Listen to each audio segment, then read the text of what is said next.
Nakatulog ang asawa niya sa kakaiyak. Hindi man ito nagawang ikwento sa kanya ang napag-usapan ng mami nito, ay alam niyang sariwa pa rito ang sakit na nararamdaman mula sa sinapit nito sa sariling pamilya. Marahil ay muli nitong naaalala ang lahat ng pinagdaanan nito at hindi alam kung papaano kukontrolin ang sariling emosyon. Naawa siya para sa nag-iisang babae ng kanyang buhay. Sadyang napakabuti lamang talaga ni Celine dahil hindi nito magawang maghigante o mag-isip ng masama laban sa pamilya niyang hindi na iparamdam ang totoong kahulugan nito. Mahihinang katok sa pinto ang narinig niya. Inayos niyang pagkakahiga ng asawa bago siya tumayo at tinungo iyon. "Kuya, hindi na kayo bumaba ni Ate Celine. Pinapasundo kayo nila ma'am at dad," sabi sa kanya ng kapatid na si Dylan. Maingat niyang isinara ang pinto saka lumabas. "May problema ba? Pakisabi kay ma'am na hihintayin ko magising ang asawa ko saka kami bababa." "May nangyari ba?"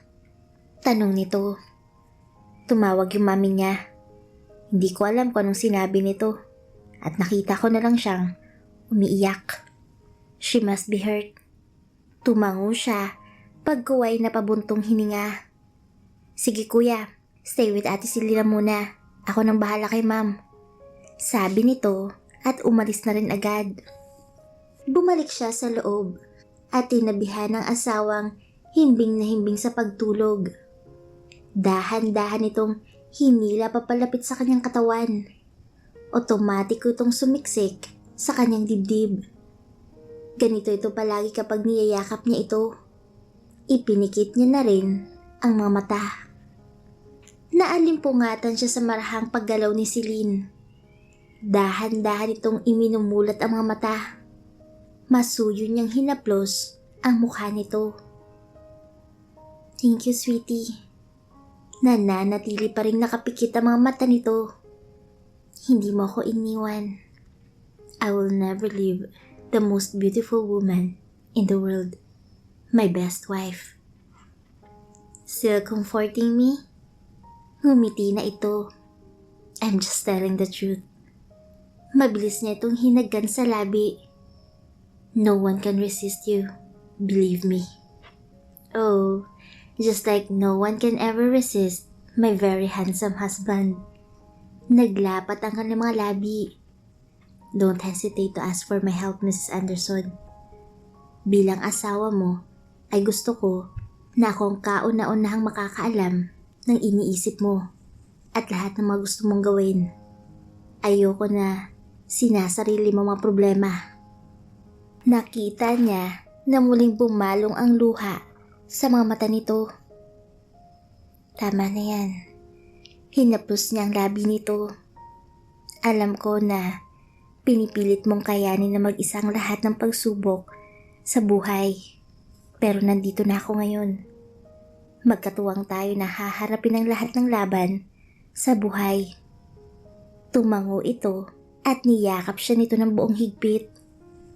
Ilang sandali rin silang nagtagal sa ayos na yun bago muling nagsalita si Celine. Ikwenento nitong naging usapan nilang mag-ina.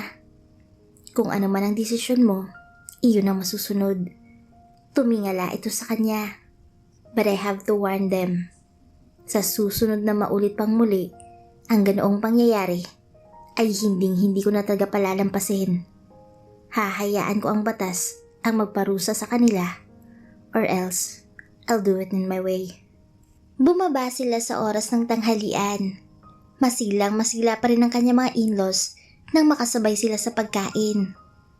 Sunod nilang pinuntahan ang ipinagmamalaking lanay na punong-puno ng mga halaman na inalagaan pa mismo ng kanyang mother-in-law. "Aren't they lovely?" tanong nito sa kanya. "Very lovely." Nalilibang siyang pagmasdan ang mga nagagandahang bulaklak. "If you're not busy, my dear, you can stay here para maturuan kita mag-alaga ng mga ganitong halaman," sabi pa nito. Nakaupo ang asawa niya sa isang mahabang kahoy na upuan kasama ang kapatid nitong si Dylan at ang kanilang daddy. Abala ang mga ito sa pag-uusap kung kaya't minabuti niyang ituon ng pansin sa kanyang parang sariling ina. Hayaan niyo po at dadalasan kong pagpunta rito. Magiging masaya talaga ako, my dear Celine. Gusto kong mag-shopping na kasama ka. Madalas akong extra lang kapag magkakasama kami palibhasa. Lahat ng mga yan ay boys. Saglit nitong tinuro ang mag-aama. Natawa pa ito. Sigurado po na mag-e-enjoy ako na kasama kayo. Are you happy with my son, dear? Biglang tanong nito. Alam mo bang walang ibang naging girlfriend yan ever since? Wag mo nang sagutin dahil pareho tayo ng iniisip. Natawa siya. Naalala ko tuloy na maliit pa yan. Ipinangako niya sa sarili na ang babaeng pakakasalan lang ay ang magpapatibok ng puso niya. Imagine, at 10 years old na bata. Namangha siya sa sinabi ng ginang. But he's really a reliable and responsible person. Siya kung mamahalin ka niya, higit pa sa kanyang buhay. Ma'am, what is it, anak? Maraming salamat po, sabi niya sa mahinang boses. Para saan? Sa pagtanggap niyo sa akin bilang bagong bahagi ng inyong pamilya. Kay sarap sa pakiramdam nang hawakan siya nito sa kamay. Maraming salamat din sa pagmamahal na ibinibigay mo sa aming si Jackson. Ikaw ang lalong nagpasigla ng buhay niyan. Maswerte kami na dumating ka sa buhay niya dahil kung hindi, baka hanggang ngayon sobrang abala yan sa trabaho. Workaholic nga po eh. Aba, minsan ay pauwiin mo ng maaga. You know, sabik na kami magkaroon ng grandchildren. Kinindatan siya nito. Ma'am, baka sinisiraan mo ako sa asawa ko ah. Si Jackson. Nakalapit na pala ito sa kanila. Agad na pumalibot ang kamay nito sa bewang niya. Sinasabi ko lang naman sa aking daughter-in-law na excited na akong magkaapo. What's wrong with that, my son? We will give you soon. Sa sinabi nito ay biglang nag-init ang pakiramdam niya. Oh, bilis-bilisan nyo. Hindi na bumabati ang mami mo, anak. Kung papayag ba naman ang aking misis? Kinurot niya ito sa tagiliran. Kayo talaga mga bata? Nasabi na lamang ng ginang. My love, kapag gusto mo na, muli niya itong kinurot. Okay children, kapag ready na kayo ha, I'm willing to wait. Just promise me na hayaan niyo kong alagaan na magiging mga apo ko. Of course, ma'am. Mabilis na sagot ng kanyang asawa. Malalim ng gabi ngunit hindi pa rin si Celine dinadalaw ng antok. Tila yata binabantayan siya ng asawa sa bawat kilos niya, kaya siguradong gising pa ito. Nakasiksik siya sa dibdib nito at halos ang buong katawan nito ay nakapalibot sa kanya. Para bang ayaw siya nitong pakawalan kahit nasa pagtulog. Pagkatapos ng hapunan ay nag-aya na itong umakyat sa inuukupan lang silid. Nais daw nitong matulog ng maaga dahil maaga itong papasok ng opisina. Nang maramdaman niyang bumigat ang mga braso nito, ay dahan-dahan niyang tinanggal. Nakatulog na ito. Tumayo siya at binuksan ang bintana. Agad siyang nakaramdam ng ginhawa ng sumalubong sa kanya ang malamig na simoy ng hangin. Hindi pa rin nawawala sa kanyang isipan ang itinawag ng mami niya. Malaki man ang nagawang kasalanan ng kapatid niya, ay nangingibabaw pa rin na magkadugo sila nito. May bahagi rin ng kanyang pagkatao ang mananatiling isang palaisipan kung hindi niya malalaman ang katotohanan tungkol sa tunay niyang pagkakakilanlan.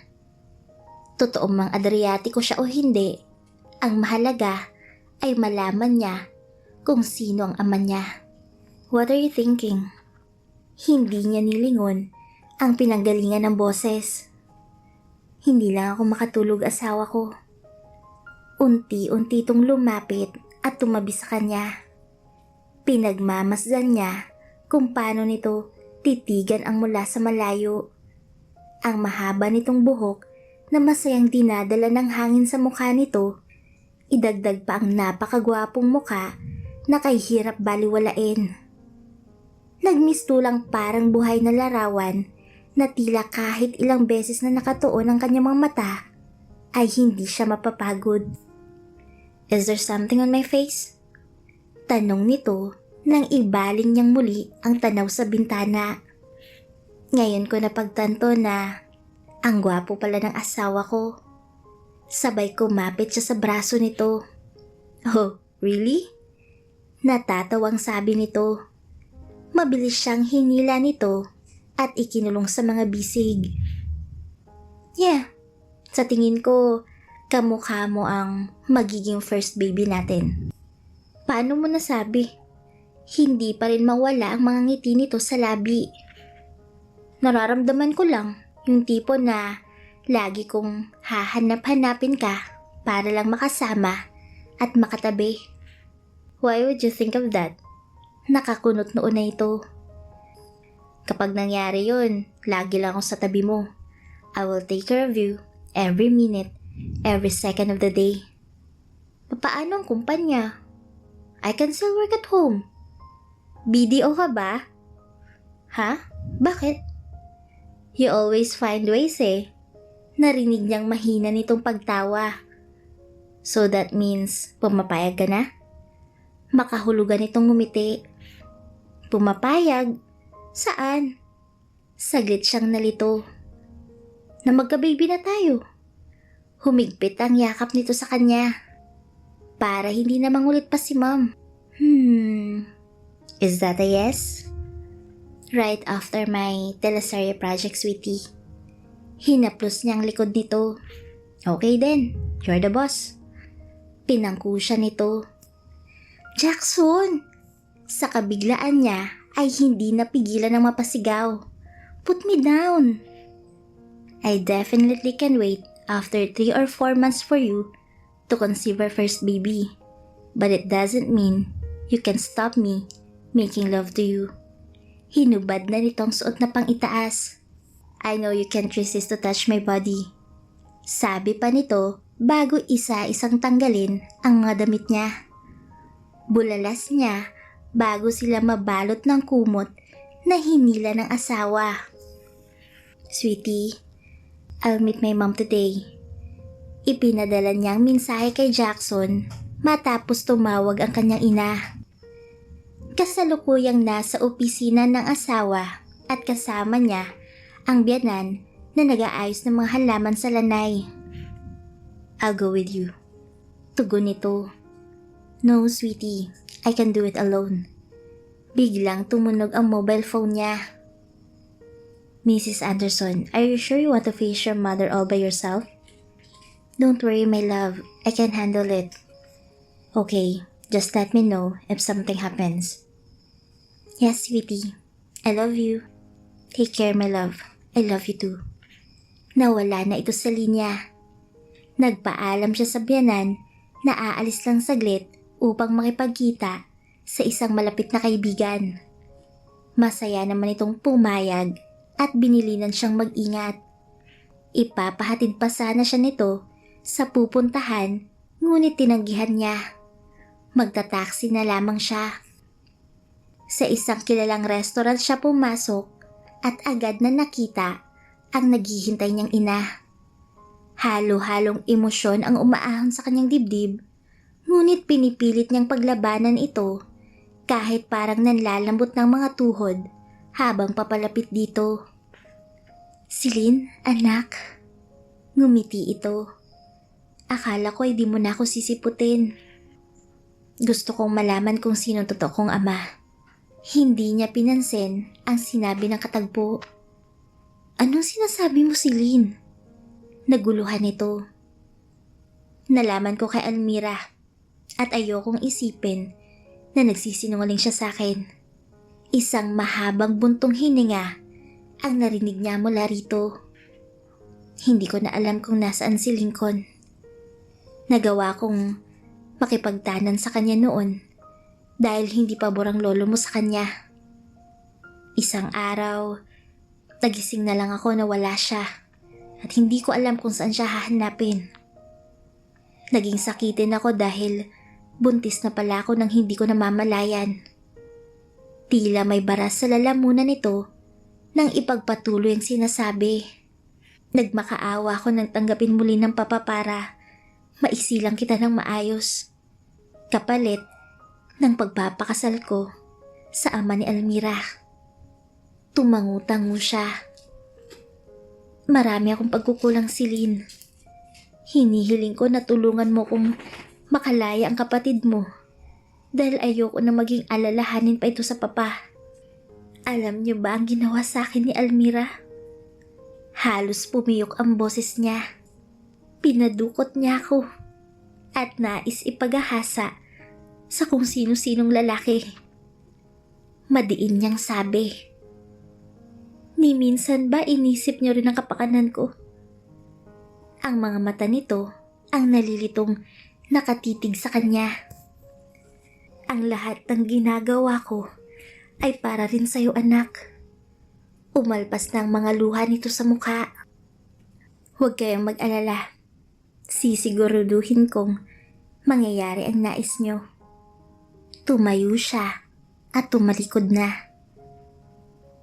"Anak, ito na ang huling pagkikita natin, Mommy."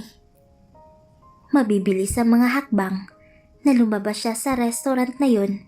Saka pa lamang tuluyang humulagpos lahat ng hinanakit niya sa ina. "Get in the car." Masuyo siyang hinawakan ng pinanggagalingan ng boses na yun. Nang mag-angat si Celine ng tingin, ay laking gulat ng magisna ng asawa. Masuyo siyang ikinulong sa mga bisig nito. Ang tibok ng puso nito ay nagmistulang kasing lakas ng tunog ng mga tambol sa isang bass drum. Parang mas kinabahan pa ito sa kanya. "It's okay, my love." Hinaplos nito ng isang kamay nito ang buhok niya. "It's gonna be okay." Matapos ang ilang minuto ay inalalayan siya nitong pumasok ng sasakyan. "I'm sorry to make you worried," sabi niya. "Naabala pa kita. I can't stay in my office while you're with your mom. Hindi ako mapakali, my wife." "Thank you. We're all in this together, my Celine." Hinagkan siya nito sa noo. "Please bring me to the police station." Sumandal siya sa balikat ng asawa. "Are you sure?" Tumango siya. "Diretso tayo sa police station," sabi nito sa driver. "Sasamahan mo ba ako doon? Do you want me to accompany you, Mrs. Anderson?" "Kung gusto mo." "I'll go with you, of course. I'm your husband, and it's my responsibility to protect my one and only love." Mariin niyang ipinikit ang mga mata at lalo pa siyang nagsumiksik sa katawan nito. Tahimik na nakaupo si Celine habang hinihintay na lumabas ang kapatid na si Almira sa silid nito. Nakatungo ito nang maupo sa harapan niya. Hindi ito makatingin ng diretso sa kanya. "Anong ginagawa mo dito?"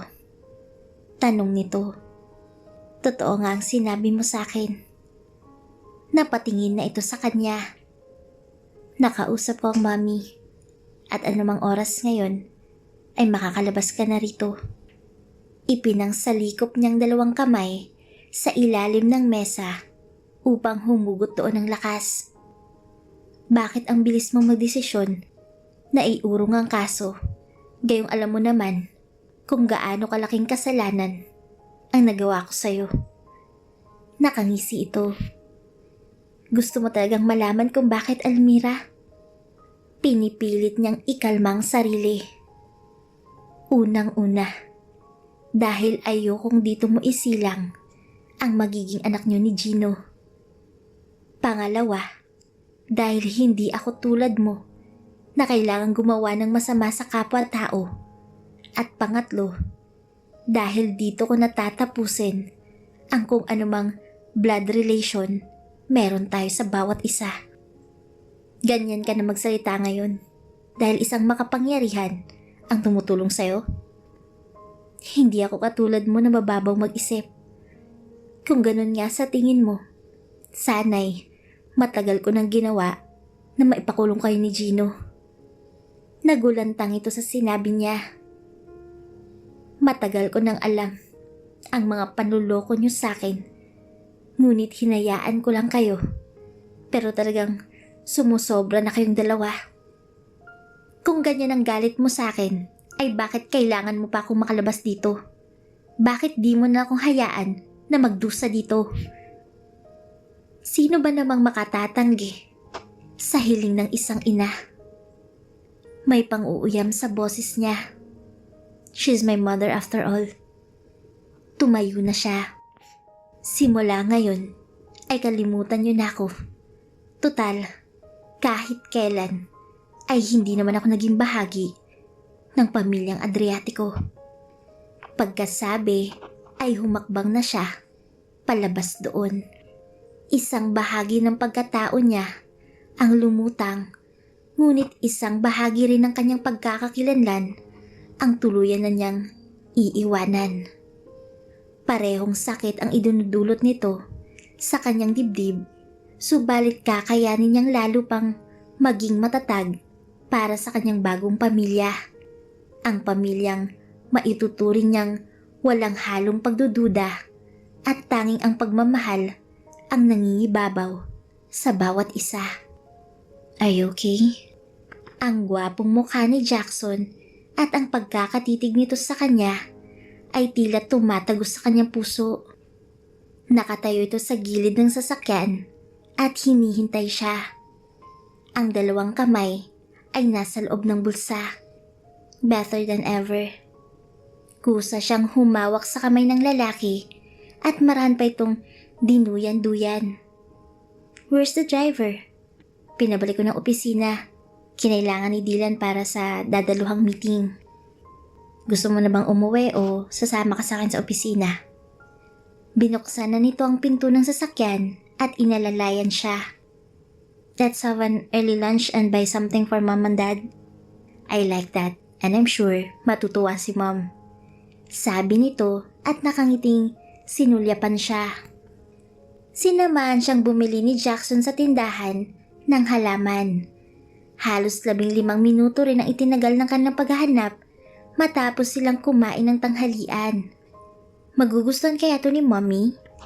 Saglit niyang nilingon ng asawa na nakasunod lang sa kanya. She will love it for sure. Please give me 5 pieces each of these two. Turo niya sa babaeng tindera. Okay po ma'am, ipapaayos ko lang po sa lagayan.